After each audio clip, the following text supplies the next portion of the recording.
नमस्कार, सत श्री अकाल, आदावर्ष। आज की घटना राजस्थान के जयपुर के छोटवाड़ा थाना अंतर्गत लक्ष्मी नगर कस्बे की है, जिसे जानकर लोगों का सगे रिश्तों पर से भरोसा उठ जाएगा। डीसीपी अमित कुमार ने एक सोशल मीडिया पर पोस्ट डाला, जिसमें वे लिखते हैं कि कलयुग में एक माँ रामायण से प्रेरित होकर के अपने बच्चों का नाम राम और लक्ष्मण रखती है। वह सोचती है कि मेरे बच्चे राम और लक्ष्मण के चरित्र की तरह से होंगे, लेकिन उसे क्या पता कि यह कलयुग है। इस कलयुग में दोनों भाइयों में संपत्ति को लेकर विवाद होता है। यहाँ पर लक्ष्मण बड़ा भाई होता है और राम छोटा। लक्ष्मण के दो बच्चे होते हैं, एक होती है दिव्यांशी जो 11 साल की होती है, और एक होता है सूर्य प्रताप जो 1 वर्ष का मासूम बच्चा है। लक्ष्मण रोज की तरह अपने ऑफिस चला जाता है और यह बात रघुवीर यानी राम को अच्छी तरह से पता थी। राम अवसर पाकर के मकान में प्रवेश करता है और इत्तेफाक से वह दोनों बच्चे एक कमरे में खेल रहे होते हैं। तभी रघुवीर वहाँ पर पहुँचता है और धारदार हथियार चाकू लेकर के उन मासूम बच्चों पर हमला कर देता है। उनको कई जगह जो है चाकुओं से वार करता है, पेट पर, मुख पर, चेहरे पर, हाथ और पैरों में कई वार करता है। जब बच्चे चीखने लगते हैं तो बगल वाले कमरे में उनकी माँ शकुंतला यानी रघुवीर की भाभी होती है। वह दौड़ कर आती है और देखती है कि बच्चों को रघुवीर मार रहा है। वह बच्चों को बचाने के लिए जैसे ही उनके ऊपर टूटती है, रघुवीर बेरहमी से अपनी भाभी शकुंतला के ऊपर भी वार कर देता है और एक के बाद एक कई बार उनके पेट में करता है और उनका पूरा पेट फाड़कर बाहर निकाल देता है।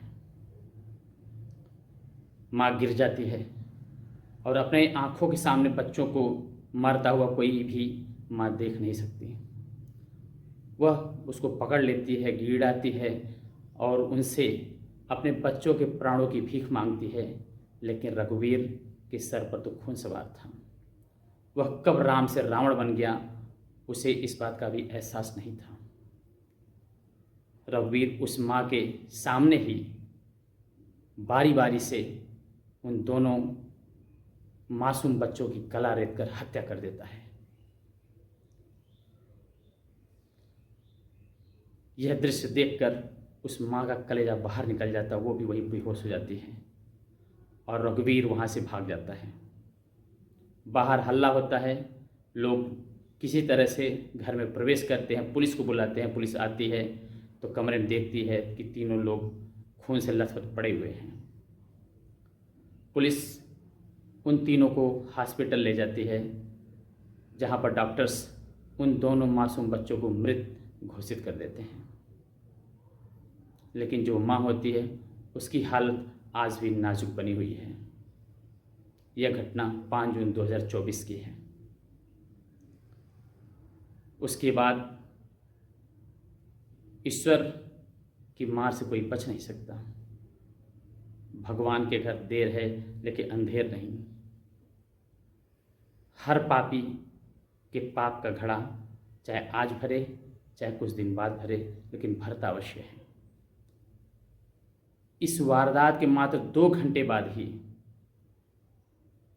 उस पापी के मन में पता नहीं कौन सी बात आती है और वह रेलवे ट्रैक पर जाकर लेट जाता है और सामने से ट्रेन आती है और उसके ऊपर से गुजर जाती है। उस पापी का वहीं पर अंत हो जाता है। लेकिन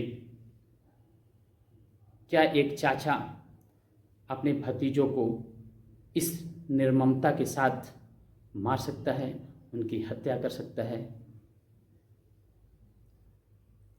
ऐसा सोचकर भी रोंगटे खड़े हो जाते हैं। लेकिन यह कलयुग है। कलयुग में कुछ भी हो सकता है, इस बात से आप भी अच्छी तरह से वाकिफ हैं।